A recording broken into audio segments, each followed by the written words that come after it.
I'm Jorin Dawidowicz, and this summer I worked on a project called Modeling Thermal Power Plant Emissions with Stella Architect. My research advisors for this project are Charles Vorosmarty and Ehsan Najafi. I'll start off by describing power plants, thermal pollution, and what I was trying to achieve with this model. Next, I'll talk about the software I used to build the model and how I designed a scenario to simulate in order to show off some of the model's features. Thermoelectric power plants are facilities that convert energy from a fuel source such as coal, natural gas, or nuclear into electricity at a large scale for human use. In the United States, the majority of electricity is generated by thermoelectric plants in a process called the Rankine cycle. First, fuel is used to heat water into superheated steam. Then the steam passes through turbines, causing them to spin rapidly, which converts the steam's internal energy into mechanical energy, which is then harvested as electricity. Last, the used steam is then condensed back into water to repeat the cycle. One thing to note is that this process is only about 30 to 40% efficient, which means that for every megajoule of electricity generated, around twice that amount is released into the environment as waste heat. The two most common methods of dispersing this waste heat are once-through cooling systems and cooling towers.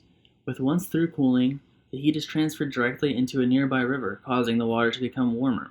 With cooling towers, the heat is used by evaporating water from a nearby body of water, which in the case of a river reduces its flow rate. Each of these methods has potential downsides, both ecologically and for human infrastructure.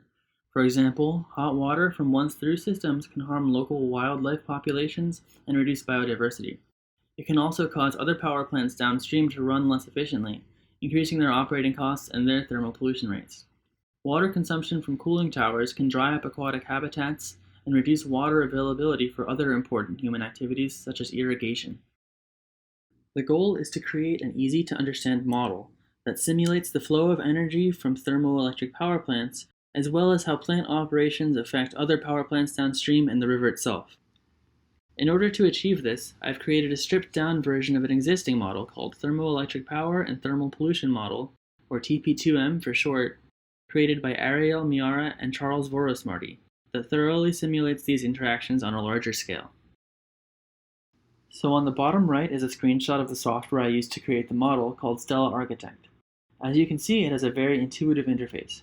For someone that doesn't have much experience with computer code, it is relatively easy to look at a Stella model and figure out what's going on. Three main elements are stocks, which look like rectangles and show an accumulation of energy in a particular form or location, flows, which look like valves and describe how energy moves between stocks, and converters, which look like circles and represent other model parameters and outputs. Most of the relevant equations from TP2M have been translated into these elements in a way that enables simulation of various theoretical configurations of plants and river properties. In order to show off the features of this model, I've designed a scenario which consists of 4 power plants along a river spaced 10 kilometers apart. The first 3 plants use once-through cooling systems, and the last one uses cooling towers. One of the once-through plants uses nuclear as its fuel source, and the rest use coal. Each plant is going to try to produce a target power generation rate of 500 megawatts. However, these plants are constrained by the Clean Water Act, which prevents them from releasing heat into the river that would cause the water to go over 32 degrees Celsius.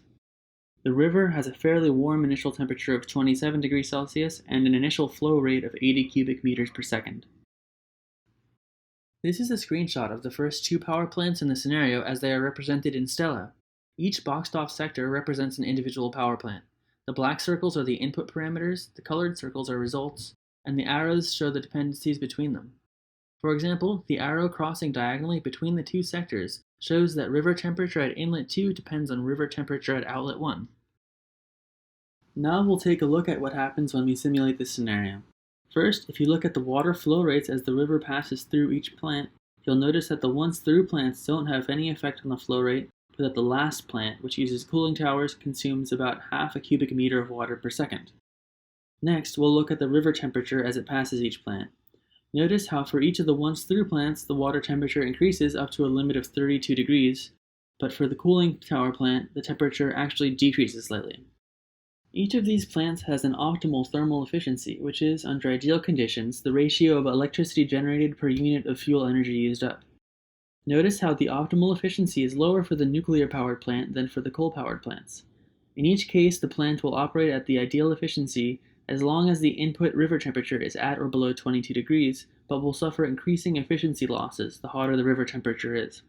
You can see that Plant 4 is noticeably less efficient than Plant 3, despite having the same input temperature, and that is because as a cooling tower plant, its efficiency is inherently more sensitive to elevated water temperatures. Now we can look at the power generation and thermal pollution rates for each plant. Plant number 1 is able to produce the full target of 500 megawatts of electricity, but in order for plants 2 and 3 to reach 500 megawatts, they would need to release heat into the river that would cause it to go above 32 degrees. Therefore, they must reduce their operational capacity in order to comply with the limit. Plant 4, due to its cooling towers, doesn't release any heat into the river, so it is allowed to generate the full 500 megawatts of electricity. Note how the cooling tower plant releases all of its thermal waste into the air, and the nuclear plant releases all of its thermal waste into the river. This model successfully simulates thermal emissions from power plants over a wide range of scenarios in a way that is consistent with the methods of TP2M. However, it is a work in progress. Currently, I see 3 ways of developing it further. First, it could incorporate more kinds of power plant technologies, which would let it simulate an even greater range of scenarios. Second, simulated results could be compared with real-world data, which would help to validate and fine-tune the model. Last, but certainly not least, it could be linked with other models being made in Stella Architect that my team is working on, such as a watershed model that could provide this one with values for the input parameters related to river conditions, and a model that takes into account water availability for agricultural applications downstream from the power plant. These connections are of particular importance because understanding power plant thermal emissions is only a small piece of the very interconnected puzzle that is ensuring food, energy, and water security in the future.